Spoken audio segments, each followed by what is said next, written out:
Nothing beats a Jet 2 holiday, and right now, some of these Love is Blind UK Season 2 contestants are driving me up a wall. Let's get into it. Hey y'all, it's Nay. Welcome back to my little corner of YouTube. This video will contain spoilers for Love is Blind Season 2, episodes 1 through 4, so if you haven't seen them yet, and you do not want spoilers, save this video and come back after you do. You are about to hear my thoughts on episodes 1 through 4, but of course I want to hear yours, so feel free to drop your thoughts below if you do want to participate in the conversation, and give this video a like before you go, or your Love is Blind experience is going to be ruined by Javen. And speaking of him, we are obviously getting started with the man who is living in absolute and complete delusion because he thinks a woman should be proposing to him. I have to say this every single season, and every single season I'm tired of saying it. I am begging y'all to stop coming on these shows claiming that you want something different and then ending up with the same type of man that you end up with on the outside. What is the definition of insanity again? Javen is a playboy who is struggling to retire. I'm a charmer. I don't find it difficult to date multiple women. Hey, how'd you go? How'd you go, bro?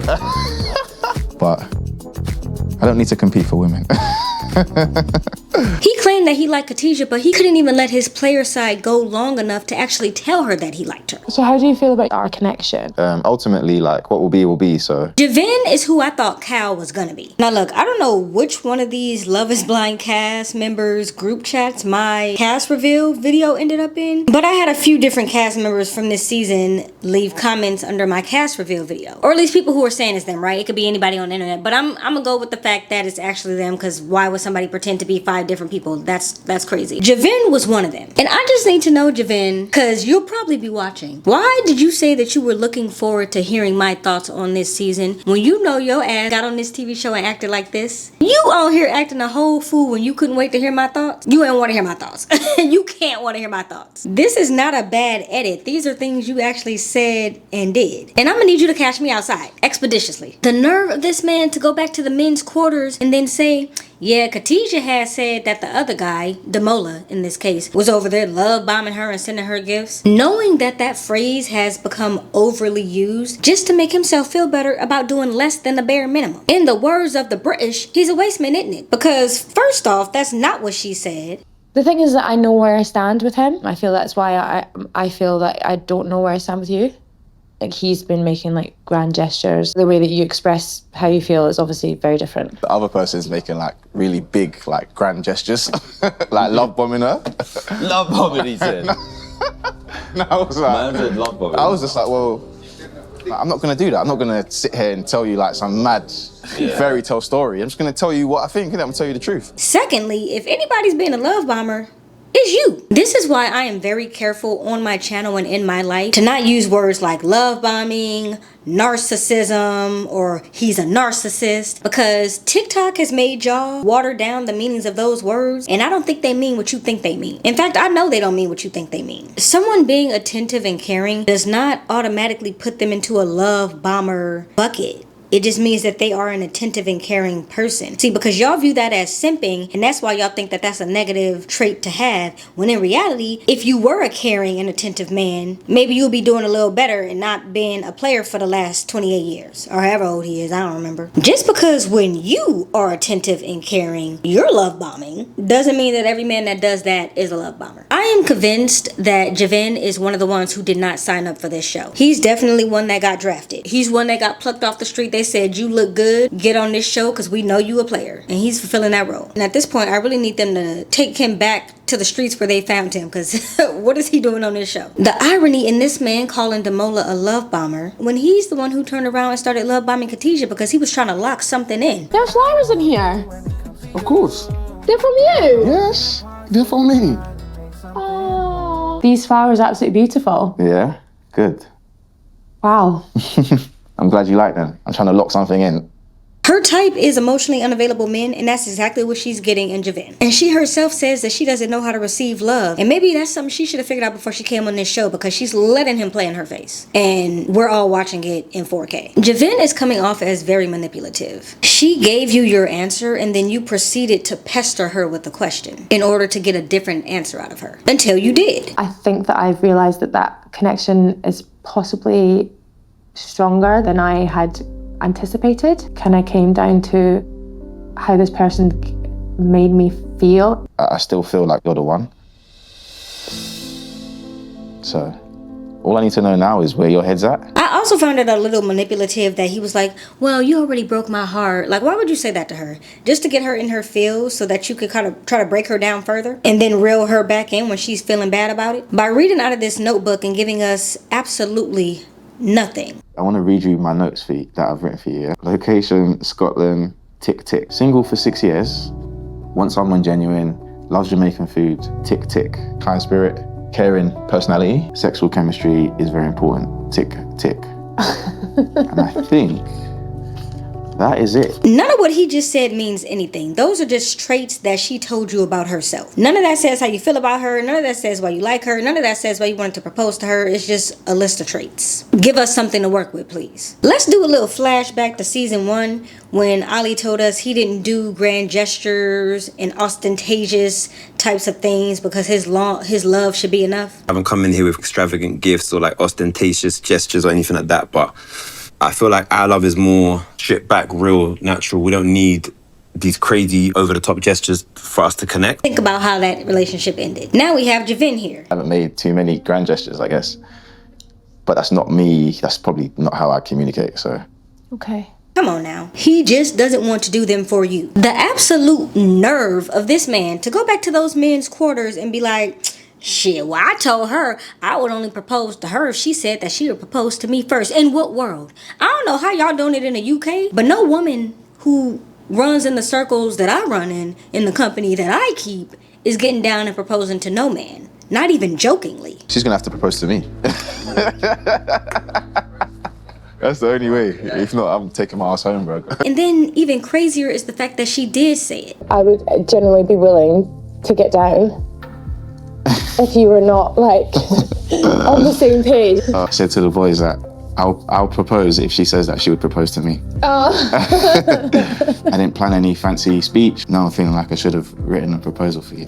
Girl, stand up. Please stand the hell up. This is embarrassing. I hate this for you, girl. I hate this so much for you. I hope this ends in you and Demola spinning the damn block when you leave that honeymoon, because this is damn near the most embarrassing thing that I've seen on Love is Blind across. Now, I ain't seen all the spin-offs of the different countries, but this is, you can't be going out like this. Then they had this forced-ass kiss when they met. Man, get both of them off of my screen, please. Javen just wanted what he felt like he was entitled to, and watching her drink it all up is actually sickening. She is absolutely stunning, but watching her willingly let this man play in her face is just so unattractive. She wasn't even excited when she told the girls, because how embarrassing is that? When they sat down for dinner at the honeymoons, of course we don't get to see the entire conversation, but he was sitting here talking about himself. What did you think of me in the pods? And they already did the do. They're not getting engaged, I'm calling that now. And if she has any sense at all, she's gonna get back with Demola. We know ain't nothing wrong with a little spin the block. One of my favorite Love is Blind couples was a spin the block. Bliss, and I always forget the man's name, but Bliss and that man, he picked somebody else and he was like, immediately this was not the right choice. Him and Bliss have a whole kid now. Beautiful couple. Never be afraid to spin a block outside the pods, because she's already over here second guessing her choice. Please, let's wrap up this sham of an engagement so we can get on to her and Demola. Katisha, girl, the choice was clear. You couldn't have had a clearer path to Demola. And you were drawn to a fuckboy for what reason? Demola, she didn't deserve you, king. But if you are willing to give her another chance, please do. Because it's her loss for real. Demola is a lover boy. He's a family man. He's going to be a great husband, and he's going to be a great father. And I also just want to say they took a terrible cast photo of this man, because he is fine as hell. Now that we're done with that, let's get into some more reasonable couples. We're going to start with the first to get engaged. That's Billy and Ashleigh, spelled the fancy way. Billy is so handsome. And when he put those glasses on, I was like, okay, professor, look, when I need to turn in my ass assignment. And then the tats, like, hello? Ashleigh, girl, you picked a good one. And then he started talking about what the tats mean, like, come on. Underneath it says, when words fail, music speaks. So the idea is whenever I do eventually meet her, her name will hopefully go under. Whenever I do have it on, it's not changing. Is this man not a catch? Now, Billy is a divorcee, and I actually love that, because you know that more than likely, if he's already been divorced and he's saying he wants to be married again, then he's going in this with pure intentions. And you want a man who's going on Love is Blind with pure intentions, because we know that some people, men and women, come on this show for the popularity, for the followers, maybe for some brand deals, who knows. And I also really love that divorced people are getting representation on Love is Blind, because I think it's a kind of a little bit of a taboo. I don't know about in the UK, but I feel like in America, people will stay in a marriage even if the marriage is falling the hell apart, just to say that they're married. Divorces exist, and divorce is an option. So I love that it's being discussed like, hey, just didn't work out that time. I'm here. I loved being married. It just didn't work out with that person. So here we go. We should be able to have that conversation. Nothing wrong with it. Now, if you own marriage 5 or 6, I got some questions for you. But marriage 2, you know. Ashleigh also talked about her background, how her parents had been divorced, and she felt like she had to grow up a little fast. She started paying rent at 16. That's tough. As someone who was also forced to grow up really quickly, I understand that, and I understand the trauma in adulthood that comes with that. It's a feeling of loss of your childhood, because you did lose your childhood, some or all of your childhood. And I feel that trauma fairly often. Don't Billy and Ashleigh just feel like they fit? Like when I look at them together, I'm just like, they fit. They're like puzzle pieces. I didn't know that the Army had cadets, but both of them were Army cadets. She collects Thumbles, which I'm not too sure I know exactly what that is. I remember there was a nursery book story called Thumbelina, but that's about as much as I can give you on Thumbles. I don't know what a Thumble actually is. And when I tried to get a good look at the Thumble she gave him, I could not see because the camera didn't zoom in enough. So if anybody knows what a Thumble is, fill me in below. But I like that both of them love them. Ashleigh says she's tired of walking down the aisle of the plane, and she's ready to walk down the aisle to her man. And I'm really rooting for these two. I hope they make it to the end and they say yes at the altar. Now, people might think or try to come for Billy for being put off by the fact that Ashleigh is a flight attendant. I think that's what her job translates to in America. But I get it. Someone who's a flight attendant, the perks are you get to travel often, you get to see new places often, you get to meet all kind of people, which is amazing if you're a person who likes to do those things. But I do understand how it could have some cons for a relationship. You're gone all the time. You never know when they're going to need you to fly somewhere. You might miss each other and not get to spend a lot of time with each other. But she did say she's open to some more, I think she called them grounded positions that are like, you're not flying, but you still work for the airline. So if she's open to that, then that's amazing, because I do think Billy is someone who likes a lot of quality time. So I think he would want her to be there more often than not. I think their meeting was super cute. Sometimes people come out and you could tell right away like, oh, maybe they didn't like each other, but I felt like this one went pretty well. Oh my God, Billy! Oh, Ash, you're real. Now, Cal. I do have to take a moment to speak to Cal personally, because he's another one who did leave a comment on one of my videos. And can I just say, I have never been so wrong about a man. And please understand, I have no problem with being wrong. Cal left a comment and he was like, hey, I didn't really appreciate how you came at me about posting that video of my car and saying that kind of like, I'm like flashy and, you know, all the things I said in the video. The video's still up, that part's still up, not taking it down. Those are my initial thoughts. Because he doesn't see himself as someone who's like that. And I told him respectfully, that's how it comes off. And you kind of look like the gym bro type. I want to take this time to reiterate, videos like Meet the Cast and My First Impressions of the Cast are just that. They're first impressions. They are going off of photos, less than 1 minute bios, and every now and then some Instagram pictures and videos. I don't think I know y'all. I know I don't know y'all, even watching these shows. Us people who are not delusional, we realize that we are only seeing y'all through reality TV. Nevertheless, the first impression is a first impression, and I'm going to give my honest first impressions on what I see. You can always prove me wrong, in a good way or a bad way. Javen is taking the bad route. Cal has become one of my favorite men on this show so far. And look, I know that even in these shows, sometimes you do get a bad edit. But the things that you say and the way that you move are the things that you say and the way that you move. I realize that this is just TV for us, but I always make it clear that this is your real life. Saying that you come off as a gym bro, I don't find that disrespectful because you came off as a gym bro. But how you are moving on this show right now, I gotta clap for you. You really are one of my favorite people. Listen, at the end of the day, I do my best to be respectful, and he acknowledged that. He said, I like the way that you present your content. Thank you. I try to present it in a respectful manner. But I am just a girl with a very small YouTube channel. I don't even know how y'all found me. I'm gonna be real. I'm just a girl with a very small YouTube channel, and I'm gonna do this commentary and talk to the people because my rabbits can't talk back about these shows, and they just stare at me like, girl, what are you talking about? Feed us. So, alas, I had to come to YouTube. Now, when I watched his segment on episode 1, he said this. I think with me, like, I've got the gym, the nice things. People might misjudge that and think he's arrogant gym head, or maybe doesn't read, he's not intelligent, but it couldn't be further from the truth. And so I think my judgment is a piece of judgment that he is used to receiving. And so I understand why he felt a way about it. I think people also often perceive him as a gym bro. All of that said, I really do like him. I mean, he calls her princess. princess. Who can ask for more than that? He seems really, really sweet. I didn't expect this voice to come out of him. I didn't expect this kind nature to come from him. And this is why y'all need to stop judging books from covers. And when I say y'all, I mean me, because I'm the one who did it. He's traditional in the sense that he wants to be a protector. We love a protector, man. And he's had some trauma in his life, and we know that I can almost immediately relate to anyone who's been through trauma, because I talk about all the trauma I talk about some of the trauma that I've been through in my childhood on my channel. I open y'all to talk if you ever want to talk about it. It's tough out here, and a lot of people think that childhood trauma remains childhood trauma. No, it follows you to adulthood. That's why you need therapy. But I love to see it, and I love him and Sarover together. I think they are a great fit. We had a little problem during that honeymoon, you know, because his type is there, but he ain't do nothing yet, so we gonna hold our judgment until next week. Now, this might be naive on my part, but I didn't know that Indian people and Pakistani people had any drama, had any beef going on. I didn't know that that was a thing that would be a concern for them. I hope it doesn't end up being an issue for their parents, because I know culturally stuff like that. I mean, I'm a Black American, so we have a whole different list of cultural things, but now that I think about it, I have only one friend who is Indian. So I don't really know too much about the Indian and Pakistani cultures. I don't think I have any friends who are Pakistani. So that was news to me, but I hope that's something that they're able to work through. I know that can be tough to navigate, but I do love that they both are coming into this with strong family values, because that is something that matters. Sarover talks about how much she loves Christmas and how Christmases haven't really been the same since her parents got divorced. That's something I can relate to. Not on the divorcing of parents, but just Christmas is my favorite season. I'm counting down the days to Vlogmas right now, and I will be here for Vlogmas. Actually, I'm gonna be here for Vlogmas and Vlogtober, so make sure y'all stop in October and December. But anyway, I really love Christmas. It's my favorite time of year. I feel like people are nicer. I just have such nostalgic, happy memories around Christmas time, and so I understand that connection for her. The fact that she wants to bring that to her future children and have them have those same memories is just, I love it. I love that Cal wore his traditional garments to their first meeting. I just love culture so much, and I love seeing other people embrace their cultures. Now, that silence when they met was a little loud.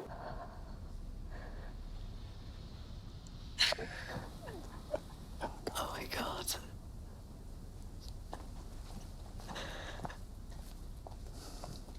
Hello. I realistically don't think either of them were attracted to each other, but maybe they were just nervous. You know, you can't put too much judgment on that first meeting, but you can put a little bit. You sprinkle a little bit of judgment on there. So I don't know. I don't know what the silence was for. It was a little loud.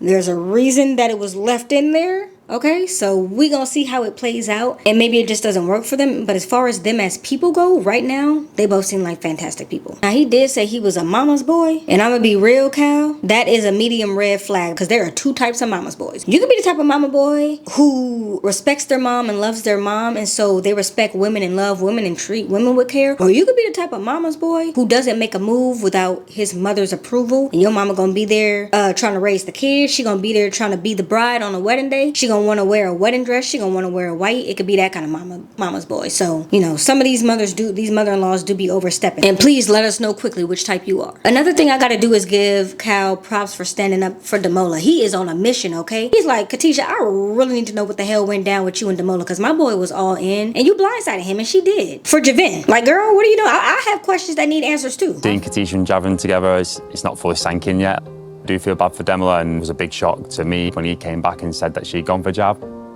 I just want to know her side of things, because the jury's still out on whether Katisha's made the right choice or not. She did Demola absolutely dirty, and I'm glad we all can see it. Now, I briefly mentioned this. I am a bit worried about him saying that Sarover is not his type, because as much as people want to be like, it's okay to not date your type, to a certain extent, y'all, to a certain extent, because you're always going to go back to the fact that that person isn't your type. And if your other type is in the building, like his other type is in the building, then we might have some issues. We know historically how it plays out when people end up with people who are not their type, and I think that Sarover is rightfully a little insecure about that. He said he dated blonde white girls.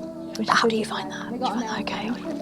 Maybe being a girl, I overthink a bit. On to Kieran and Megan. First off, production missed again. They did this gorgeous woman absolutely dirty by photographing her in this hot pink love crop top blazer, like she gotta be to the office at 9, but she going out to an early happy hour at 9:30. She is absolutely gorgeous, and they got her out here looking like a Temu Lindsay Lohan. Do better. Get some help. And secondly, we are riding for Megan because her daddy ain't shit. My mum and him broke up when I was born. Okay. I would just see him like once a week. And then like when I was about 5 or 6, I had zero contact with him whatsoever. You don't have any contact with him now?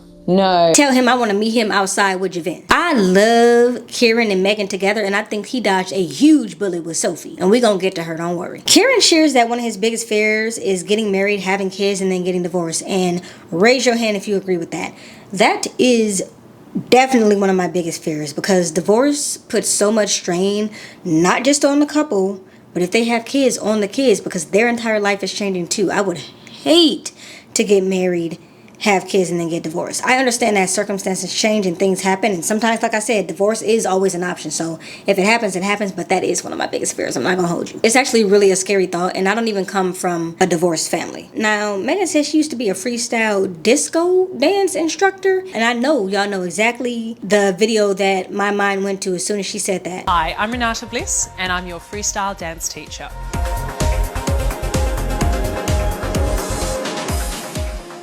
But Kieran said, look, just call him Shakira. I love dancing. Like, Do you? I've got hips that just don't lie, honestly. Like, liquid hips. Now, this is my business, so I'm gonna say this and y'all just gonna mind yours. I might need to do some soul searching, because I think I might have a thing for men who wear glasses. Just like when Billy put his glasses on, when Kieran put his glasses on, I was like, now hold on, damn it. Both of y'all look much better with glasses. What does that say about me? I love a good looking man with some glasses on. Anyway, when these two met, it looks like they were made for each other. Megan's dress was a 10 out of 10, and you love to see it. Last but not least of the engaged couples, we have Bardha and Jed. Now, honestly, I don't really have too much about them. Like, they got screen time, but I don't personally have too much to say about them. Bardha is a traditional girly. I can't remember if they talked too much about that, but she's also a career woman now. But she made a point to say, look, I have my own career, I make my own money, I'm a boss, but I'm also more traditional, you know? I like that traditional lifestyle. Much as I am, you know, very independent, I've always wanted the traditional way of doing things. And I just hope that they did have a conversation about this, because, listen, I've been saying it for about 11 seasons at this point. I feel like a broken record, but, you know, every new season I have new people coming to my channel, so I feel the need to reiterate it. If you are someone who, for example, wants to be a stay-at-home wife, and your man doesn't believe in that value, and he wants y'all both to work, and you agree to compromise and say, okay, I'll work, then that's not a compromise. It's a settlement, and you're never going to be happy. It is what it is, and more people need to be honest with themselves, and more people need to admit that. Anyway, though, I really like Bardha. She reminds me of my childhood, she's still my best friend now. My bestie, who's been my bestie since childhood. I've known her since I was 11. She's Russian, and she kind of has a similar story. You know, she came here, didn't speak any English. It was really tough for her in the beginning. She's so amazing. I love her so much. So I see my bestie in Bardha, and so I gotta watch my bias, because I'm rooting for her just for that. I love their meeting as well, though, and I hope things go good for them. Now, let's briefly talk about a couple of people who didn't make it out these pods. Because, Sophie, girl, I hope you didn't think I forgot about you. If you didn't want to share anything, why the hell did you come on this show? I don't want to share. That's not me. I'm tired of telling y'all that that is the show that you signed up for. Coming on a show based on building a deep connection, sight unseen, that's literally in the promo that they say. People are coming on this show to fall in love with each other and get engaged. Sight unseen. That's what... Hello? And then being like, well, I don't really share. Y'all are professional plot losers at this point, because y'all continuously come on this show and lose the damn plot. Sophie is 100% the type of woman that gets by on her looks. I'm a prize, like I'm a catch, and on the outside world you would see that.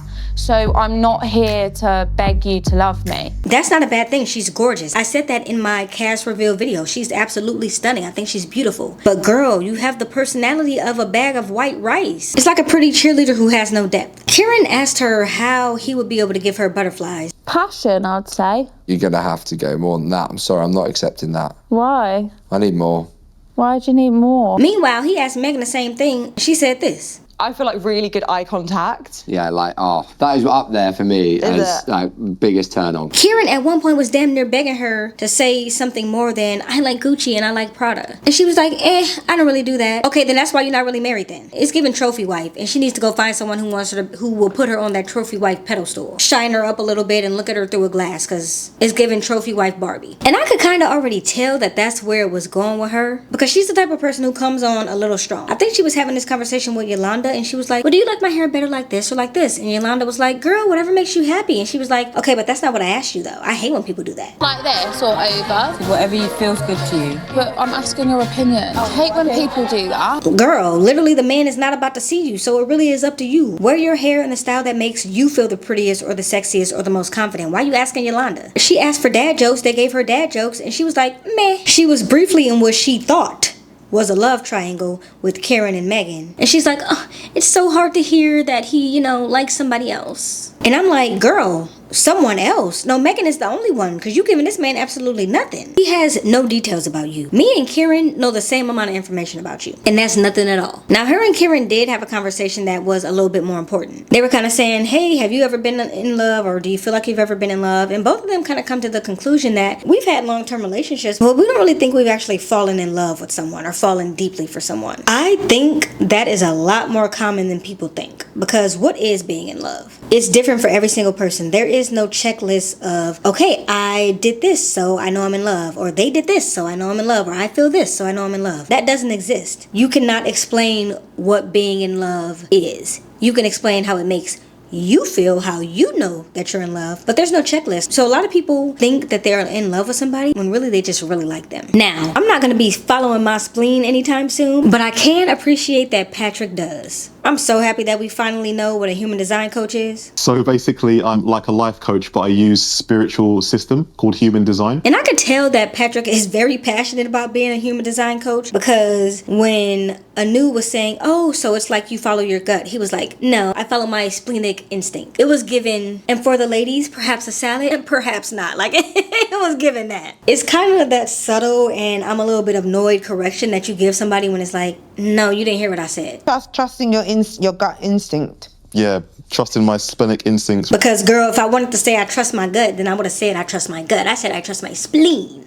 Put some spect on it. But honestly, I feel like he is a great example for why you have to watch out for people who are into things like human design. I can appreciate that you believe that and you want to connect with yourself and know your body better. I love that. To a certain extent, I agree with that. But why you have to call somebody low vibrational just because they don't live life the way that you live life or believe in the things that you believe in? Wanting approval of people and stuff like that. It's such a low vibration. Because next thing you know, y'all gonna be at dinner and you gonna be calling her plate low vibrational. I would never eat a plate that looked like this. You couldn't even pay me $1 million to do that to myself. Oh my God. I deserve better than that. That's low vibration. When it comes to him and Aanu, I think that after a certain point, they both didn't like each other. Now, we are going to see her call him a liar in some future episodes, which is going to be, I think, the pod mixer. She hit a note. She was like, you're a liar, you're a liar, you're a liar. So I'm just waiting to see what she's saying, why he was a liar. Y'all feel like maybe they connected outside the pods and then something went down? Because that feel like a little bit much. Or maybe she, no, because he did kind of throw her off. So maybe she's just saying it because of that. But it does feel like both of them were starting to force it. Her answers were giving very much, I'm not actually interested in this man, but I want to stay on this show maybe a little bit, or I want to be engaged so bad, And it was coming to a point where it was getting awkward to watch them interact. Would you be open to that? No? Now, she said if her family didn't like him, that would make her second guess her choice because she really values her family's opinion. And honestly, it was right around that date that his energy started to change because I think he was put off by her saying that. And then the next time that he saw her, he was like, I'm closed off. And she was like, oh, that's great. She ain't say me too. Now, I can't say that my mom would be the end all be all, but if my mom, my dad, and my granny don't like you, that would make me second guess because how my granny don't like you. And then at that point, his spleen had absolutely nothing to say. I do think her answer to what will you add to my life was a little weak for someone like Patrick. But also his problem was a little questionable for somebody like me. It wasn't 100% giving, what do you bring to the table? But it was in that general vicinity. And I don't like when men ask women, what do you bring to the table? Because don't ask me what I bring to the table. And she was like, well, I'm just going to be Aanu. And he was like, what the hell are you talking about? And by the end of it all, I was actually starting to agree with his spleen. The connection is gone. She's holding back and that energy, it's not right. I love Love is Blind UK for all of the UK slang that I get to commandeer throughout the season. Billy said his dog and Ashleigh's dog are gonna get along like a house on fire.